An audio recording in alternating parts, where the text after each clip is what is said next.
Hello and welcome to Philippine Politics and Governance. I am Armin Rose and I will be your guide as you learn the concepts of this course. This lesson is Lesson 9, the Local Government Unit.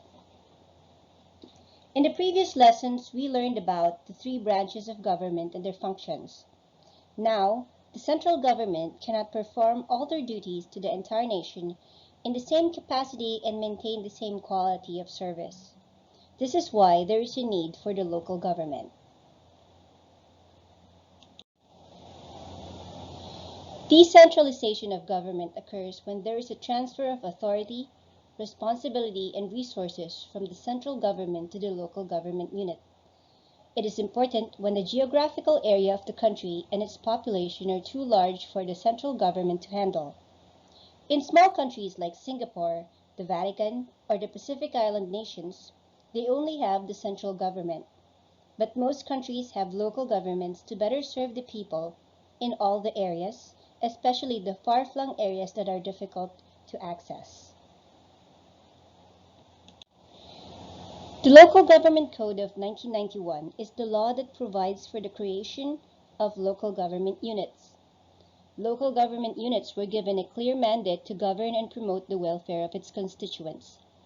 Each local government unit has responsibility over the agricultural support services, research and development, health services, environmental protection, social welfare services, public works and facilities.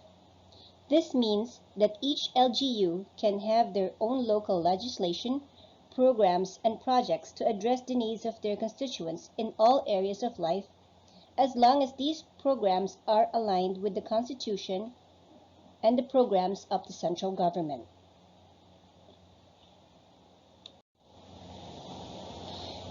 The government is divided into a hierarchy from provincial, municipal, city, and barangay units. Each unit is based on income, population, and land area. Elected government officials have 3-year terms and are entitled to 3 consecutive terms. We will look at each LGU starting from the lowest level. The barangay is the lowest political unit of the state, called a sub-municipality. It is headed by an elected barangay chairman and the elected members of the barangay council or sangguniang barangay. They are called the kagawad. Each municipality is divided into several barangays, and the barangay officials are in direct communication with the people. They are in charge of disseminating information and giving services like basic health care and security. We have the Barangay Health Center that gives vaccinations, contraceptives, and free medications for common illnesses, and the Barangay Tanod for peacekeeping. The Peacekeeping Board or Lupong Tagapamayapa receives complaints from residents and tries to solve the issues before the parties go to court. Some barangays are bigger than others, and they can further subdivide into what we call the purok. But the leaders here are informal leaders. They have no legal mandate unless they register as a cooperative or as a homeowners association. Cities and municipalities are the main units of local government. The mayor is the head of the city or municipality, supported by a legislative body of councilors called Sangguniang Panlungsod or Sangguniang Bayan. The difference between a city and a municipality is that a municipality is always under the jurisdiction of a province. A city can be an independent city, meaning it is autonomously governed, or it can be a component city, which means that it is still under the province, but it has control over its own resources. A municipality can be a component city if it has an average annual income of 100 million pesos for 2 consecutive years and either a population of 150,000 or a territory of 100 square kilometers. The main reason why municipalities would want to turn into a city is because of urbanization. The orientation of municipal and provincial governments are more rural. If the economy of the municipality is starting to come mainly from commercial sources, and the population is growing and turning into a heterogeneous group, migrating from different parts of the country, then it will have to provide a form of local government that is more urban-oriented. The local government is responsible for primary health care, street lighting, construction of local roads, collection of garbage, operation of markets, and its order and security through local police.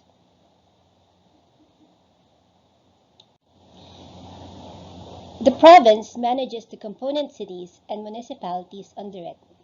The governor is the head of the province, supported by the members of the legislative board called Sangguniang Panlalawigan. The central government coordinates the national programs and services in the provincial level. There is no local government for the regions. They serve administrative functions. The government agencies have regional offices, and these offices coordinate with the local government units.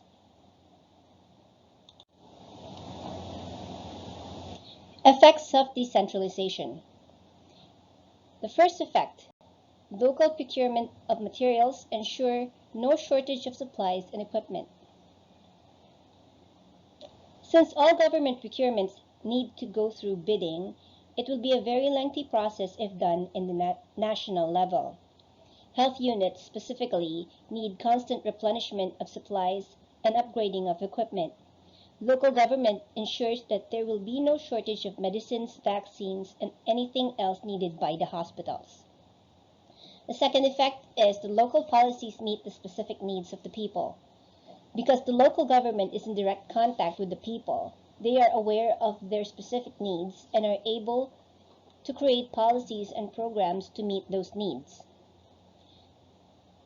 A third effect is improved government response rate and responsiveness.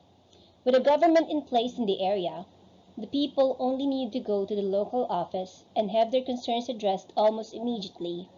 For example, the processing of forms like birth certificates, registering to vote, requesting for medical or livelihood assistance, and getting relief assistance during natural and man-made disasters.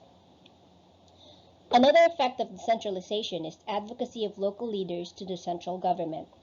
The local officials, like the congressmen, are the ones who bring the issues happening in their districts to the attention of the national government, thereby ensuring that some action will be taken. The local government unit is an important part of government because it bridges the central government and the people. It shows the people that the government is within their reach, and it helps the central government effectively manage the nation. The following are the reference materials used in the creation of this presentation and the ideas discussed in this video. Thank you for watching, and see you in the next lesson.